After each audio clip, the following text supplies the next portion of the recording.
Se dice que cuando alguien muere, su espíritu no se va de inmediato. Antes de cruzar al otro lado, hay algo que debe hacer: recoger sus pasos. Se cree que los muertos regresan por los caminos que alguna vez recorrieron en vida, visitando los lugares donde fueron felices o donde dejaron asuntos pendientes. Y si me permites, esta noche te narraré algunas historias sobre este tema tan misterioso. Mi nombre es Santiago. Comencemos.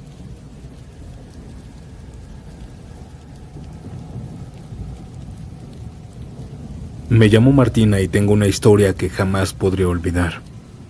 Una historia que, aunque con el tiempo aprendí a callar, siempre me acompaña en los silencios de la noche.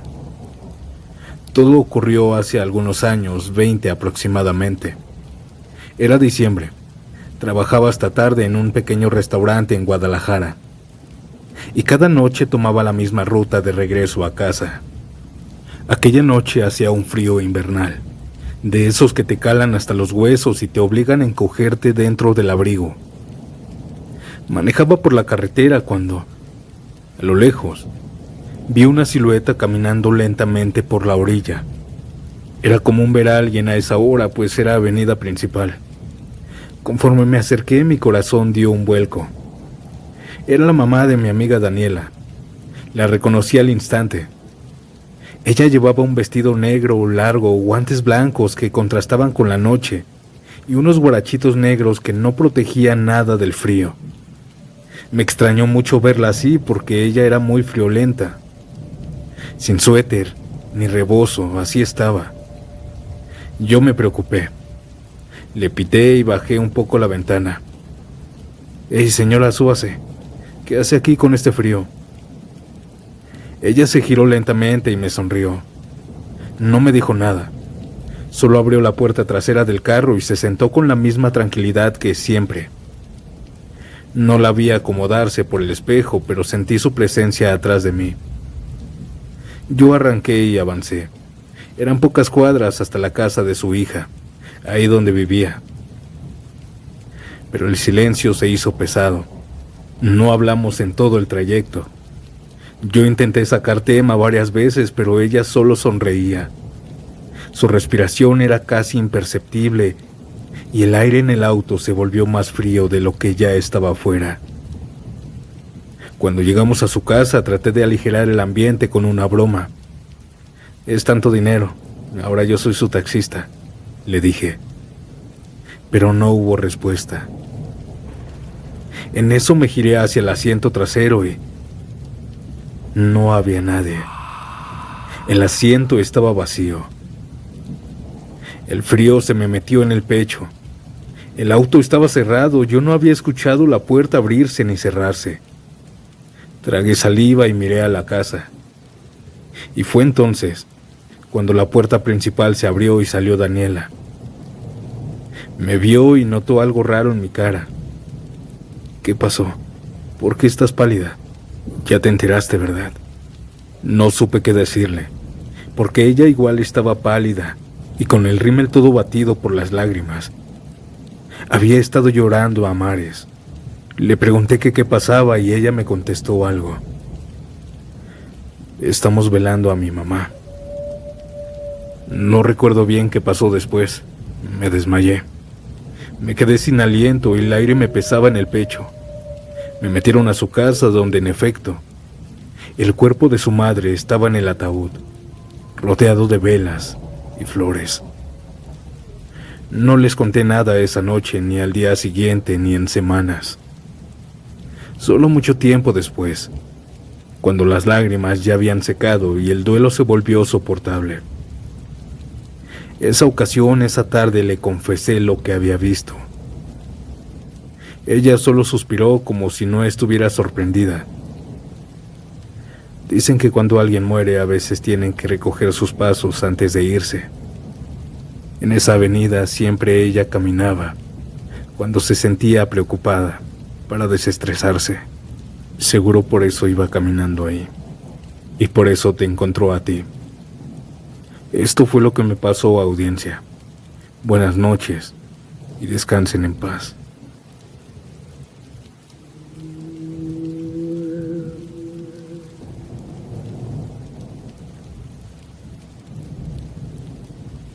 Me llamo Raúl. Nací y crecí en un pequeño pueblito de El Salvador. Es un lugar hermoso, lleno de calles empedradas y casas antiguas con balcones de madera. Pero si algo lo hace tan especial, es su lago. Un espejo de agua que se extiende entre las montañas y que mi papá amaba con devoción. Mi padre se llamaba Don Alberto. Era un hombre sencillo, pescador de toda la vida. Conocía cada rincón del lago, cada sendero oculto en los cerros, cada atajo entre los cafetales. Siempre decía que los lugares que uno amaba quedaban impregnados en el alma y que cuando uno moría, su espíritu regresaba a recorrerlos una vez más. Yo nunca creí en estas cosas hasta que él falleció. Fue hace poco más de un año. Un infarto fulminante se lo llevó en una madrugada fría. Lo encontré desplomado en su hamaca, con la mirada perdida en el techo de lámina. Su partida me dejó un vacío como no tienen idea, como si una parte de mi mundo se hubiera desmoronado.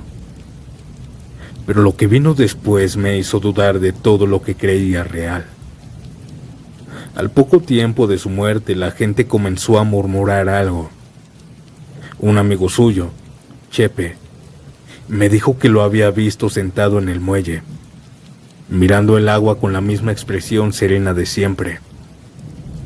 Otra señora del pueblo, doña Marta, juró haberlo visto caminando por el mercado, con su sombrero de paja que siempre reconocían. Yo no creía en fantasmas, pero un día mientras regresaba de la tienda por la noche, vi algo que me dejó helado. En la esquina de la plaza central donde mi papá solía sentarse a conversar con sus amigos, ahí había una silueta conocida. Era él. Llevaba su camisa de cuadros y su sombrero, exactamente como lo recordaba. Quise gritarle, pero mi miedo me paralizó. Pude ver cómo él lentamente se levantó y comenzó a caminar, con la misma seguridad de siempre. Lo seguí, con el corazón latiéndome en la garganta. Mi papá cruzó la calle y tomó el camino a la tierra que llevaba al lago. Mis piernas temblaban, pero yo no podía detenerme. Parecía que él caminaba lento, pero yo corría y no lo alcanzaba. Así llegamos al muelle. Él estaba a varios metros de mí. Él ahí se detuvo. La luna iluminaba su cuerpo con un extraño brillo. Yo me quise acercar, pero algo me detenía. Y fue entonces cuando ahí sentí el verdadero terror. Mi papá desapareció frente a mis ojos. Y fue entonces cuando lo escuché. Estoy recogiendo mis pasos. Retrocedí, sintiendo que las piernas me fallaban. Era la voz de mi papá que me decía lo que siempre había contado. Yo me quedé ahí, solo con el sonido del agua golpeando los pilotes de muelle. Desde entonces, desde hace más de un año, cada noche camino por los lugares que él amaba, esperando volver a verlo. A veces creo que sentir su presencia detrás de mí, como una sombra silenciosa que sigue su propio rastro, me trae paz. Y hay algo curioso. Después de esta anécdota, siempre me pregunto, ¿cuánto tiempo pasará antes de que yo también empiece a recoger los míos?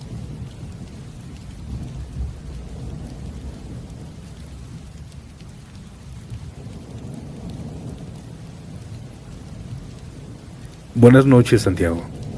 Saludos a toda la audiencia. Quiero contar una anécdota que me pasó en el año 1998, en mi pueblo en Zacatecas.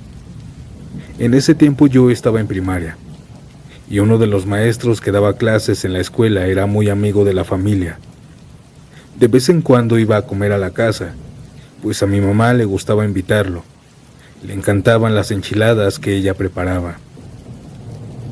Un día, después de comer con nosotros, mi mamá le dijo: cuando guste, aquí lo esperamos. El profesor le respondió: sí, muchas gracias, doña Consuelo. Otro día con mucho gusto regreso. Pasó el tiempo y de repente el maestro dejó de ir a dar clases. Todos pensaban que seguía en Aguascalientes, pues él era de allá, aunque rentaba una casa en el pequeño pueblo donde vivíamos. Y fue ahí donde la señora que hacía la limpieza, cuando lo encontró recostado, pero ya tenía días de haber fallecido. Rápidamente se corrió la voz. Creíamos que no era verdad, así que todos los estudiantes fuimos a esa casa. Pero cuando llegamos ya había muchos policías y peritos investigando qué había pasado. Sin embargo, no llegaron a ninguna conclusión. A eso de las 9 de la noche sacaron su cuerpo envuelto en una cobija entre dos personas. Solo eso miramos. Lo pusieron en una camioneta y se lo llevaron. Todos regresamos a nuestra casa. Cuando mi mamá y yo llegamos a la nuestra, ahí se soltó un viento muy raro. Soplaba muy fuerte en las ventanas. Comenzamos a tener miedo. Nosotros ya estábamos acostados cuando de repente comenzamos a escuchar pasos en el techo. También escuchamos cómo rechinaban las sillas o alguna otra cosa.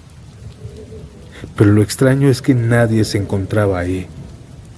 Todos estábamos en un solo cuarto, pero los ruidos venían de otra habitación, al fondo de la casa.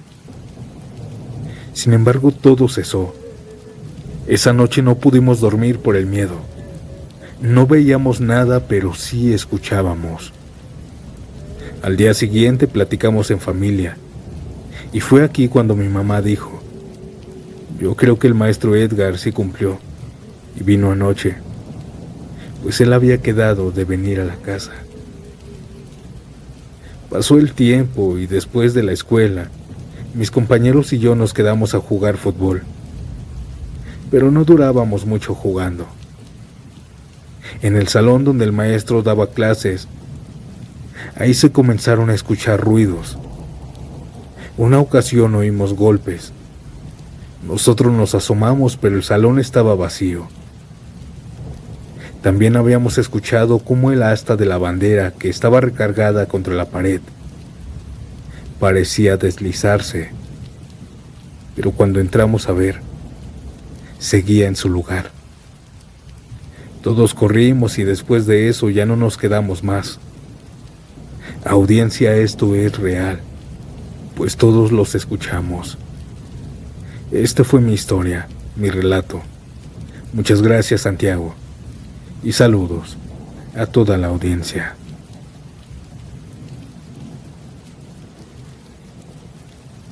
Antes de continuar, si disfrutas de mi contenido, deja tu like, suscríbete y dime, ¿a qué hora te atreves a escuchar estas macabras historias? Ahora, sin más interrupciones, continuemos. Mi nombre es Mario, y hasta hace 10 años tenía todo lo que un hombre podía pedir. Un hogar, un hijo y Ana, la mujer que amaba con toda mi alma. Pero la vida es cruel, y me la arrebató sin previo aviso. Ana trabajaba en un hospital de San Luis Potosí. Trabajaba en el turno nocturno, y todas las noches tomaba el mismo bus para ir y venir del trabajo. Siempre me preocupé por ella, pero nunca imaginé que una madrugada, mientras regresaba a casa, la muerte la estaría esperando en una esquina cualquiera. Fue un asalto, un cuchillo y un corte profundo que apagó su vida en minutos. Desde entonces la casa se volvió un sitio frío y vacío. Mi hijo, Sebastián, solo tenía 5 años en ese entonces, pero entendía que su mamá ya no estaba. Pero había algo que me inquietaba más que su tristeza, y es que me había estado diciendo últimamente que veía a su mamá cada noche.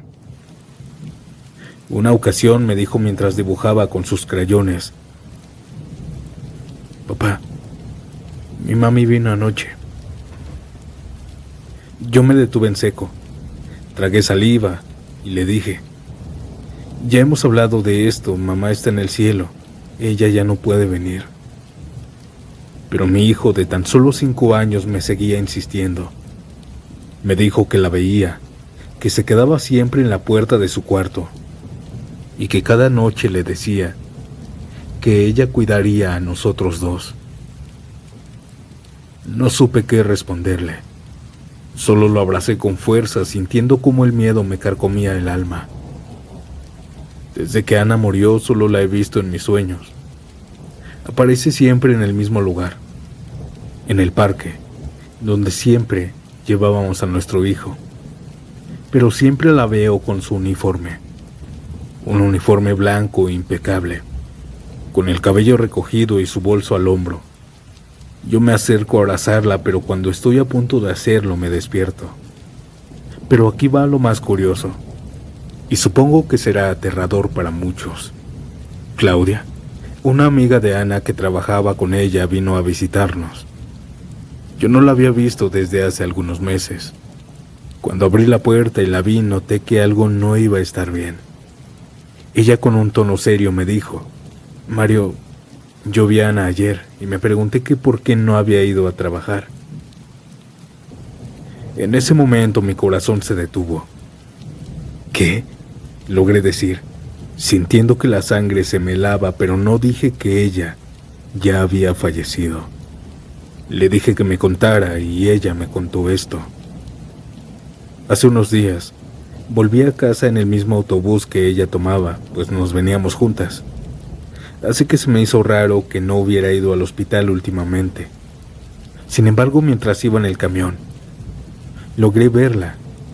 Ella estaba hasta adelante. No la había visto cuando entré.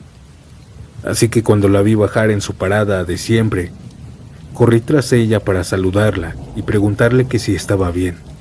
Pero la gente que iba bajando me estorbaba y no me dejó pasar más allá de la puerta. Me quedé pegada en la ventana y ella se detuvo. Se giró hacia mí y me sonrió. Me agitó la mano diciéndome adiós. Yo intenté otra vez alcanzarla, pero se perdió entre la gente. Así es que por eso estoy aquí. Quiero ver qué sucede con ella. Con mis manos temblorosas, le dije que no podía hacer, que Ana había muerto hace 3 días. Ella me miró con horror. Me dijo que no inventara, que ella no estaba para bromitas de esas, pero lo confirmó al escuchar que mi hijo dijo: mi mamita está en el cielo. Nosotros nos quedamos en silencio. Mi cabeza daba vueltas, no podía entenderlo, no quería entenderlo. Pero supongo que ella estaba recorriendo el mismo camino que siempre tomaba. Cada noche también me siento en la sala esperando a que mi hijo se duerma. Algunas veces lo oigo susurrar como si hablara con alguien. Y algunas noches, cuando la casa está completamente oscura, me parece oír los pasos en el pasillo. Pasos que me recuerdan mucho a mi esposa.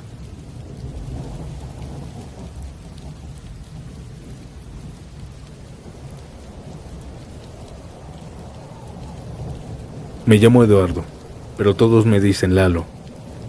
Vivo en Tlaquepaque, Guadalajara, en una casa que ha estado en mi familia por generación en generación. Yo crecí aquí, rodeado de las historias que contaba mi abuelo. Julián se llamaba. Era un hombre fuerte, terco y de costumbres arraigadas. A él le encantaba caminar por el centro, tomar café en el mismo puesto de la esquina y sentarse en la plaza con sus amigos, a quienes les decía de broma que algún día se iba a llevar a uno por uno al otro lado. Cuando mi abuelo falleció, la casa se sintió vacía. Aún así, nos pareció que su presencia nunca se fue del todo. Mi mamá decía que a veces en esa semana podía oler su loción por las mañanas. Y yo empecé a escuchar los mismos pasos arrastrados en el pasillo. los mismos que hacía cuando iba por su taza de café a la cocina. Pero la primera vez que lo vi fue en la plaza principal, 2 días después de su muerte. Fue como un golpe en el pecho. Me congelé. Mi abuelo estaba ahí, en su misma banca. Era él mirando al frente. Yo lo observé sin parpadear, tratando de convencerme de que era alguien parecido, pero en un parpadeo él se fue. Sin embargo, no fui el único que lo vio. En esos mismos días, el dueño del puesto de café donde mi abuelo iba todas las mañanas, juró que un día después de su muerte, lo atendió. Lo vi clarito, hijo, me dijo con la voz baja cuando fui a su puesto. Llegó, pidió su café negro como siempre, pero cuando le di el vaso, ya no estaba.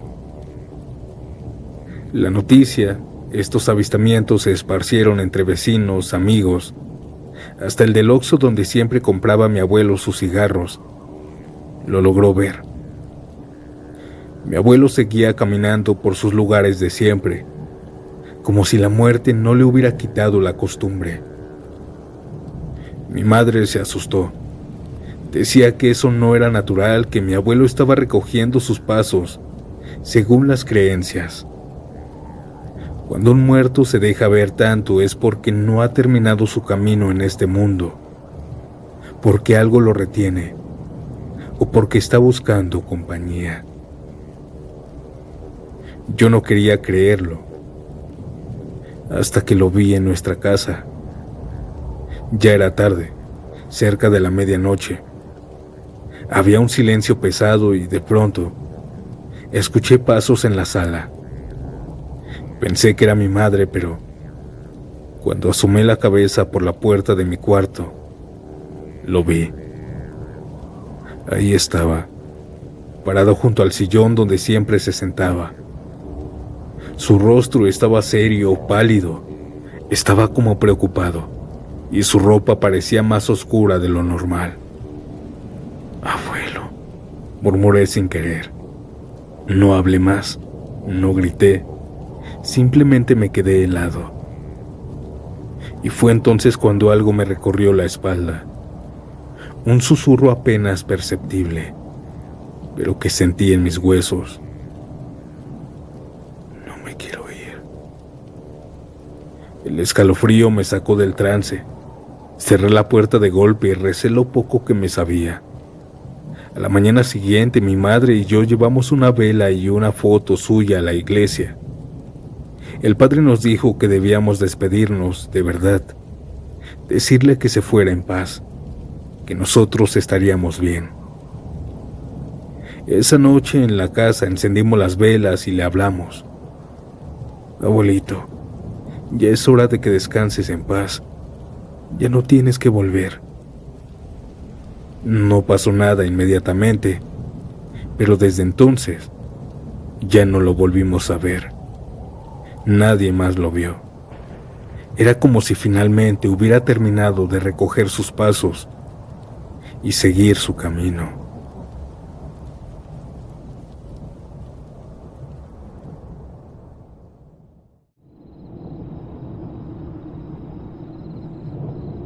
Hace muchos años trabajé como comerciante en el estado de Zacatecas, México.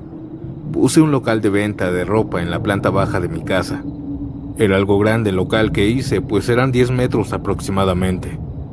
Los primeros meses salían para rejas, esas cosas de metal donde van colgadas las prendas en la pared. Así poco a poco comencé a tener estantes y algunos maniquís. Todo estaba perfecto. Muy bien, pues después de un año de trabajo ya tenía mi clientela y se estaba volviendo algo conocido el lugar. Pero una ocasión, mientras estaba atendiendo a una muchacha, me dijo que me ofrecía un trato. Me comenzó a decir que ella tenía 2 maniquís, uno de una niña y otro de un niño, que ahí podía exhibir la ropa de infantes y que me lo iba a dejar muy barato. Se me hizo muy buena la idea y acepté el trato. Ropa a cambio de esos maniquís. Al siguiente día ella llegó con ellos. Eran comunes y corrientes, maniquíes de niños totalmente blancos y sin articulaciones. Total que ella agarró ropa y al final se fue. Yo acomodé lo que ella me había llevado y los maniquíes los puse en la entrada. Seguí mi día como siempre hasta el cierre. Ese día cerré y apagué todas las luces del local a las 9 de la noche y me subí a la segunda planta a descansar, pues como les dije, era mi casa. Por ahí de las 10 de la noche llegó mi esposo y comenzamos a cenar. A las 11 de la noche nos acostamos a ver unas películas, pero como cada noche el sueño nos ganó. Eran justo las 2 de la mañana, cuando mi esposo me despertó y me dijo que unos niños se habían metido a la tienda. Me dijo que unas risas lo habían despertado y que aquellas risas provenían del local. Cuando me despertó se dejaron de escuchar, eso me dijo, pero yo le dije que solo eran tal vez los vecinos o alguien que iba pasando. Sin embargo me dijo que no. Me dijo que al escuchar esas risas de niños fue a checar porque se escuchaban muy cerca. Bajó las escaleras y ahí al asomarse al local, pudo escuchar claramente cómo dos niños estaban jugando al fondo de la tienda. Yo no le creí y lo convencí de que solamente eran voces de la calle. Dejamos pasar ese suceso tan extraño, pero a la mañana siguiente cuando abrí, muchas cosas que había acomodado ahora estaban en diferentes lugares y algunas estaban tiradas. Como era sábado, al abrir llegó mi trabajadora y desde que pisó la tienda me dijo que la tienda se sentía diferente, como con una vibra muy pesada. Yo no sentía nada, pero ella presumía desde que la conozco que tenía algún tipo de don. Comenzamos a trabajar como de costumbre y ya al caer la noche me despedí de ella. Le dije que al día siguiente se trajera sus cosas pues tendríamos inventario de la tienda. Ella se fue y yo apagué la luz y me subí. Esa noche la pasaría sola pues mi esposo trabajaría hasta el siguiente día. Y algo extraño sucedió, pues mientras me estaba bañando, pude escuchar muy claro las risas, las carcajadas de dos niños abajo. Pero no era en la calle, se escuchaban abajo en la tienda. Claro que me espanté y más cuando escuché cómo esos dos niños corrían y gritaban por el pasillo y subían rápidamente las escaleras, directo al baño. Cuando escuché esto, grité de desesperación y esos pasos desaparecieron. Me asomé lentamente, pero ya no había nada. Por el miedo le marqué a mi esposo y lo conté. Me sugirió salirme de la casa, pero solo le dije que me esperara en la bocina hasta que me durmiera. Y así fue. Ya desperté al siguiente día con varias llamadas perdidas de mi esposo. Cuando llegó él, yo ya estaba en la tienda junto con mi trabajadora. Me pidió que habláramos, pero estaba muy ocupada, así que le dije que no, que él se fuera a dormir. El día siguió como si nada y como les dije, ese día nos tocaba inventario en la noche. Comenzamos el inventario poco después de cenar, pues terminaríamos como a las 3 de la mañana. Y mientras contábamos la ropa, al dar la 1 de la mañana, mi trabajadora llegó corriendo hacia mí y me dijo muy alterada. Los maniquíes de los niños se movieron solos, como intentando caminar. Supuse que el sueño le estaba ganando, así que le preparé un café bien cargado. Pasaron los minutos y por ahí de las 2 de la mañana, la electricidad se fue en la tienda. Y segundos después de que quedáramos a oscuras, escuchamos como un niño y una niña se carcajeaban en la tienda corriendo por todos lados. La sangre se nos congeló y los vellos se nos erizaron. Y fue aquí que pudimos ver en la oscuridad a dos niños parados en medio de la tienda. Frente a frente estábamos los cuatro. Solo era la silueta, no se movían. Pensé que se trataba de los maniquíes, pero vaya sorpresa. Cuando regresó la luz, ahí ya no había nada. Mi trabajadora y yo nos quedamos en silencio. Habíamos visto y escuchado a dos niños que no existían porque no había nada en la tienda. Todo había cambiado desde que había aceptado esos maniquíes. pues nunca habíamos tenido actividad paranormal. Con miedo y temblando terminamos el inventario, pues ya faltaba poco. A la mañana siguiente le dije a mi trabajadora que se quedara una hora en el local mientras yo iba a tirar aquellos maniquís. Los puse atrás del carro y mientras manejaba, podía jurar que de reojo veía como esos maniquís, y más el de la niña, se movía sola. Pero no era por el camino y los baches. Ella movía la cabeza. Antes de llegar al basurero pude escuchar atrás de mí cómo la voz de un niño me decía: "No nos dejes aquí". Con mucho miedo y temblando salí de mi carro y abrí la puerta trasera y los aventé. Manejé rápido a mi casa y desde entonces se dejaron de escuchar todo tipo de cosas que sucedieron esos pocos días. Me dijo mi trabajadora que tal vez ahí adentro de los maniquís hay algo, entes o espíritus que no pueden descansar en paz.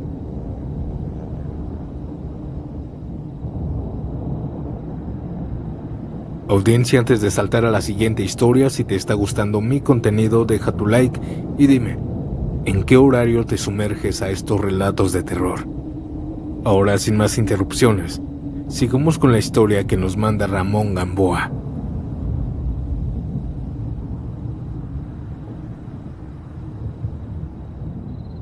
Hola audiencia, buenas noches. Hoy vengo a relatarles una leyenda de mi estado León.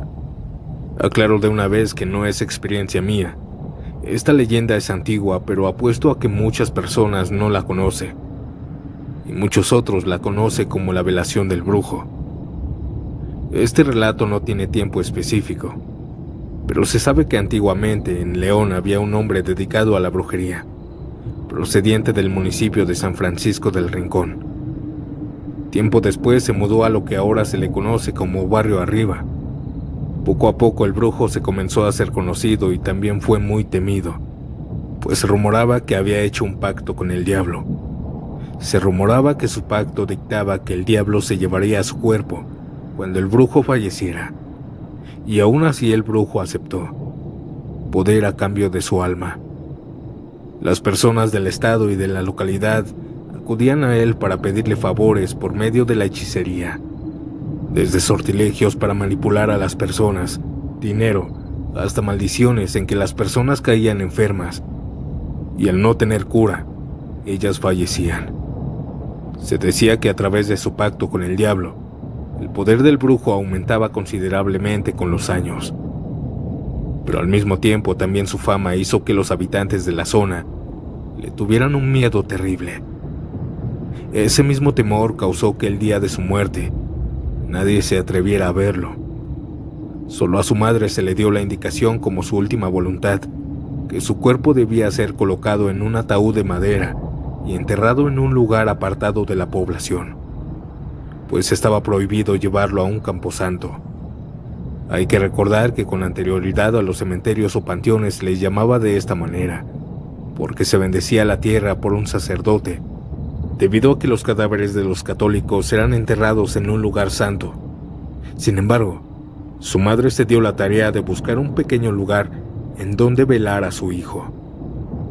Encontró un cuarto que pertenecía a la funeraria llamada Cristo Rey.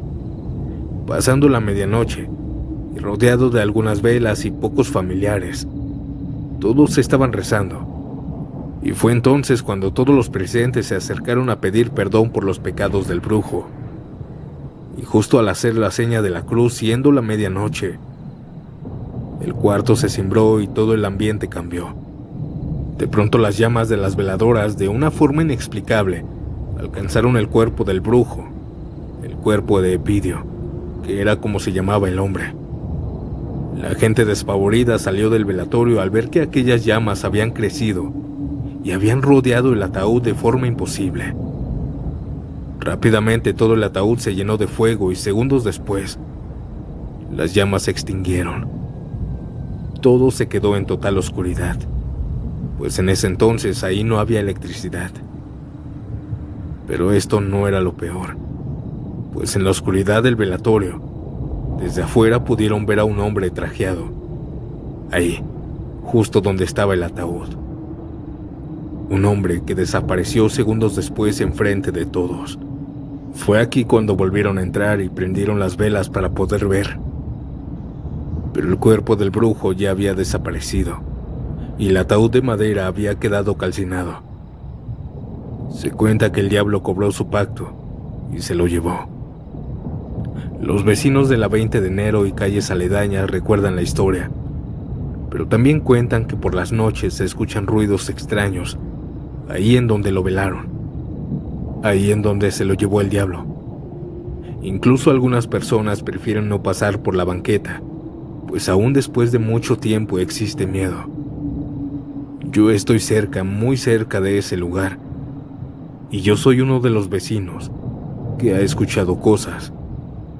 Esto fue todo, audiencia. Que pasen buena noche.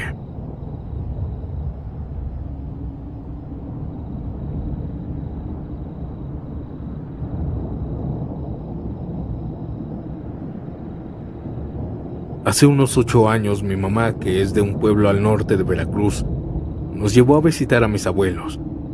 Siempre que vamos al pueblo nos quedamos en su casa. Esa vez se organizó una fiesta familiar, aunque no recuerdo muy bien de qué era. La celebración era de parte de la familia de mi abuela materna, así que estaban presentes sus hermanos, sobrinos y cuñados. Al día siguiente, unos cuantos decidimos ir a la casa de mi bisabuela. A ella sí la llegué a conocer, pero yo estaba muy chico cuando falleció. La casa es pequeña, de un solo nivel con 3 recámaras y un solo baño. Todas las habitaciones se conectan a través de un pasillo que da a un pequeño jardín. De noche el jardín todavía es más escalofriante que de día, porque no hay luces hacia afuera. También hay una terraza y una bodega. Lo curioso es que en esta casa se siente una vibra muy pesada, como si estuvieras cargando a alguien en los hombros. Mis primos y yo decidimos jugar videojuegos, pero como en el pueblo hace mucho calor, fuimos a la recámara del fondo que tenía aire acondicionado, ya que las demás estaban en remodelación. Al entrar nos topamos con una tía, hermana de mi abuela. Nos contó que en esa casa siempre han ocurrido cosas muy raras, apariciones, objetos que cambian de lugar y hasta los vecinos dicen que la casa está maldita. En una de esas, yo salí del baño. Justo al salir de la recámara, hay una puerta con una ventana que da al jardín. No sé por qué, pero me dio curiosidad mirar hacia allá. Y al voltear, vi una masa negra en el pasto. Al principio pensé que eran bultos de algo nada más, hasta que vi que se movió hacia mí. Tenía curiosidad por saber qué era, pero me arrepentí al darme cuenta de que era un perro negro, un perro enorme con ojos rojos y colmillos afilados. Él me gruñía, pero su gruñido era extraño, era como si estuviera distorsionado, como con un efecto de voz. Aquella cosa se me acercaba más y más, así que salí corriendo de ahí y me metí a la recámara. Mis primos y mi tía me hicieron una pregunta que me heló la sangre. ¿Viste a esa cosa, verdad? Yo respondí que sí, pero creía que estaba alucinando. Sin embargo, mi tía me comentó: ya lo había visto antes. He llegado a la conclusión de que se trata de uno de los demonios que hay en esta casa. Siempre la hemos querido vender, pero las personas que se interesan en ella le han ocurrido cosas extrañas. Es por eso que nunca se ha podido vender. Después de eso, nos quedamos en silencio. Llegó mi mamá y me dijo que nos fuéramos. Yo le conté lo sucedido y ella me creyó, igual que mi papá y mi hermano. Hemos tenido muchas experiencias paranormales. Mi mamá veía cosas extrañas desde que era una niña, igual que yo. Y aunque estamos acostumbrados, debo admitir que a veces es muy perturbador. Les deseo a todos una excelente noche. Muchas gracias, Santiago, por compartir esta historia. Saludos.